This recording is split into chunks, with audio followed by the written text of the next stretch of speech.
یہاں پر ہم نے حمزہ کو دال سے ملایا لیکن را کو ہم نے یا کے ساتھ کیوں نہیں ملایا؟ نہیں، آپ الا ہو الحی القیوم نہیں پڑھ سکتے۔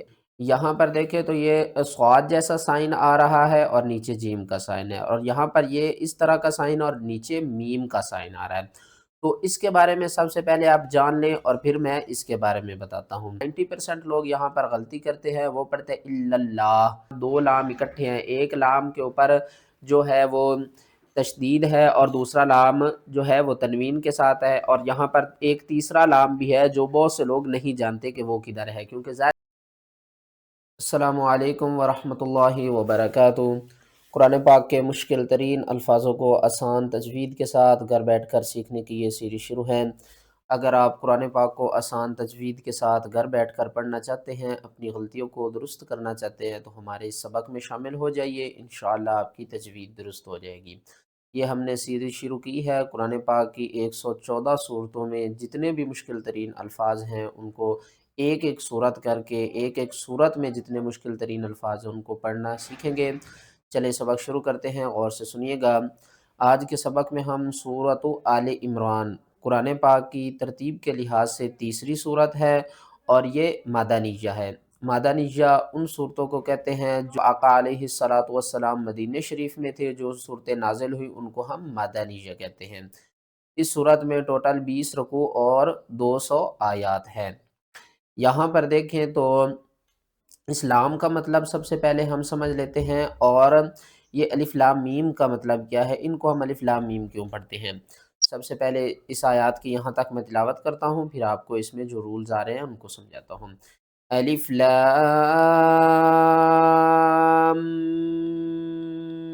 میم اللہ لا الہ الا هو الحی القیوم۔ یہاں پر میں نے پڑھا مَاللہ، اگر آپ یہاں پر وقف کریں گے تو پھر ہم پڑھیں گے اللہ۔ کیوں پڑھیں گے؟ یہاں پر دیکھیں خالی الف ہے، الف کے اوپر نہ تو زبر ہے، نہ زیر ہے اور نہ ہی پیش ہے۔ تو جب بھی خالی الف آ جائے اور اس کے بعد اگلا حرف لام آ جائے تو ہم الف کے اوپر زبر لگا کر پڑھتے ہیں، اور الف لام میم جو ہے ان حروفوں کو ہم کہتے ہیں حروف مقطعات۔ یہ قرآن پاک میں 29 صورتیں ایسی ہیں جن کے شروع میں یہ الفاظ آتے ہیں، اور یہاں پر ہم نے لام کو میم کے ساتھ ملانا اور میم کے اوپر غنہ بھی کر کے پڑھنا ہے، اور یہاں پر ہم نے کیا کرنا، حی القیوم۔ یہ جو یا کے اوپر تشدید ہے اس کو ہم 2 بار پڑھیں گے، اور اس یا کو لام کے ساتھ ملا کر پڑھیں گے، درمیان والی الف کو چھوڑ دیں گے۔ لام کا مطلب ہے نہیں، آپ الا ہو الحی القیوم نہیں پڑھ سکتے، آپ هو الحی القیوم ہی پڑھیں گے۔ آگے آ جائیں۔ یہاں پر دیکھیں بہت سے لوگ کنفیوز ہوتے ہیں کہ را یا العین پڑھتے ہیں۔ اس کو صحیح پڑھنے کا طریقہ کیا ہے؟ را حمزہ زبر را، یا لام زبر یل، را یل، عین یا زبر عین، نون زیرنی، را یل عین۔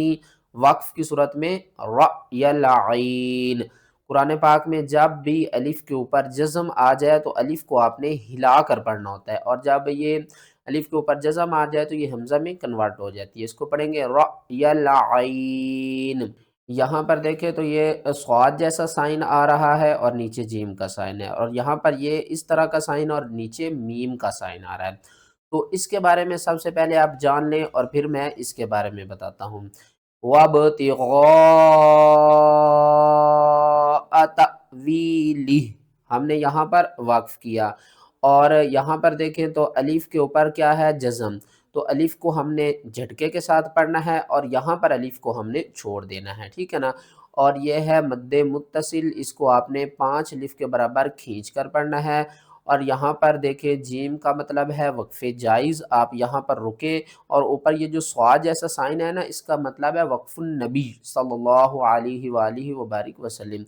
یہاں پر یہ جب بھی قرآن پاک میں یہ سائن آئے تو آپ نے یہاں پر وقف کرنا ہے۔ ایک تو یہ ہے کہ سنت ادا ہو جائے گی، اس وقف کا مطلب ہے وقف النبی۔ جب آقا علیہ الصلاۃ والسلام قرآن پاک کی تلاوت فرماتے تھے تو آپ صلی اللہ علیہ وآلہ وبارک وسلم یہاں پر وقف کرتے تھے، تو آپ نے بھی جب یہاں پر تلاوت کو کرنا ہے کنٹینیو تو یہاں پر آپ نے وقف کرنا ہے۔ اور ایک تو ہماری سنت بھی ادا ہو جائے گی اور دوسرا وقف بھی ادا ہو جائے گا۔ اور یہاں پر دیکھیں تو اس نشان کا مطلب ہے وقف منزل۔ یہاں پر حضرت جبرائیل جب قرآن پاک کی تلاوت فرماتے تھے تو آپ بھی یہاں پر کیا کرتے تھے؟ وقف کرتے تھے، ٹھیک ہے نا؟ تو یہاں اس وقف کا مطلب ہے وقف منزل۔ اور جو نیچے والی میم ہے اس کا مطلب ہے وقف لازم، یعنی کہ آپ نے ہر حال میں یہاں پر وقف کرنا ہے۔ کس طرح؟ وَمَا يَعْلَمُ تَأْوِيلَهُ إِلَّا اللَّهُ۔ وقف کی صورت میں ہا کے اوپر جو پیش ہے اس کو بھی آپ نے ختم کر دینا ہے۔ لفظ اللہ سے پہلے زبر ہے تو لفظ اللہ کو ہم نے موٹا کر کے پڑھنا ہے۔ 90% لوگ یہاں پر غلطی کرتے ہیں، وہ پڑھتے ہیں الا اللہ۔ الا اللہ آپ نے نہیں پڑھنا، آپ نے پڑھنا الا اللہ، لفظ اللہ کو پر کر کے پڑھنا ہے۔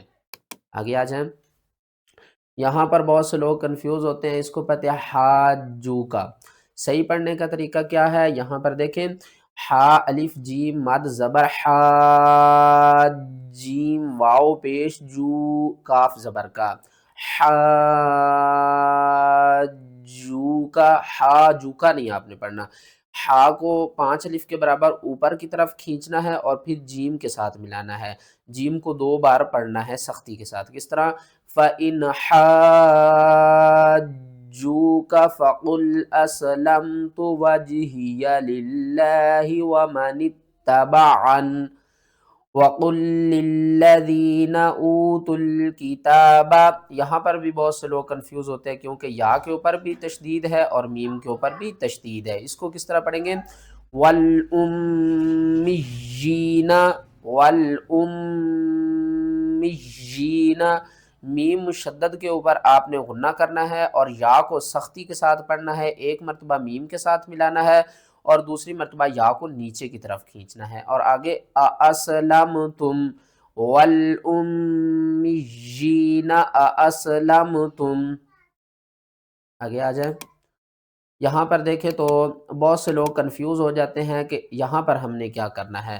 تو یہاں پر آپ نے وقف نہیں کرنا۔ کیوں نہیں کرنا؟ کیونکہ من الحی آپ نے نہیں پڑھنا، آپ نے پڑھنا ہے من الحی وترزق من تشاء بغیر حساب۔ اگر آپ کا سانس ٹوٹ رہا ہے تو پھر آپ نے کیا کرنا ہے؟ یا کے اوپر سختی کر کے وقف کرنا ہے۔ کس طرح؟ من الحی، اور یا کے نیچے جو زیر ہے اس کو آپ نے ختم کر دینا ہے وقف کی صورت میں۔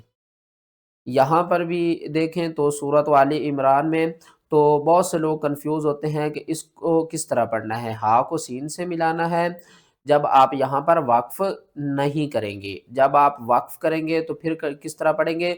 بی کالی ماتیم مین۔ بہت سے مشکل ترین لمحات آ جاتے ہیں جب آخری حرف ہو اور 2 حروف اکٹھے ساکن ہوں۔ وقف کی صورت میں ہا کو بھی ساکن کریں گے، نون کو بھی ساکن کریں گے اور میم کے اوپر غنہ بھی کریں گے۔ کس طرح ہوگا؟ بی کالی ماتیم مین، مین کرنا، بہت سے لوگ مین کر جاتے ہیں، آپ نے مین نہیں کرنا، لاسٹ میں ہا کی آواز آئے گی اور یہ ہا بھاری ادا ہوگا، مین، بی کالی ماتیم مین۔ اور جب آپ یہاں پر وقف نہیں کریں گے تو پڑھیں گے بی کالی ماتیم من حسمہ، اور جب آپ یہاں پر وقف کریں گے تو پھر ہم اس کو پڑھیں گے اسمہ، ٹھیک ہے نا؟ کیونکہ خالی الف کے بعد اگلا حرف اگر لام ہوگا تو ہم الف کے اوپر زبر لگائیں گے، اگر لام نہیں ہوگا تو پھر تیسرے حرف کو دیکھیں گے، تیسرے حرف کے اوپر پیش ہے تو ہم کیا کریں گے؟ الف کے اوپر ہی بھی پیش لگا کر پڑھیں گے۔ آگے نیکسٹ کی طرف چلتے ہیں، یہاں پر دیکھیں تو بہت سے لوگ اس کے اوپر بھی کنفیوز ہو جاتے ہیں کہ اس لفظ کو کس طرح پڑھنا ہے، واو کو پڑھنا ہے یا نہیں پڑھنا۔ چلیں اس کو بھی پڑھنا سیکھتے ہیں، بِقِنطَارٍ يُؤَدِّهِ إِلَيْكَ۔ یہاں پر ہم نے حمزہ کو دال سے ملایا لیکن را کو ہم نے یا کے ساتھ کیوں نہیں ملایا؟ کیونکہ یہاں پر ایک قاعدہ اپلائی ہو رہا ہے جس کا نام ہے ادغام۔ کیا ہے؟ ادغام۔ نون ساکن یا تنوین کے بعد اگر اگلا حرف حروف یرملون میں سے ہوگا تو اس کے اوپر ہم کیا کریں گے؟ ادغام مال غنہ کریں گے۔ بیقنطارش نہیں آپ نے پڑھنا، آپ نے پڑھنا ہے بیقنطار یؤدیہ الیک۔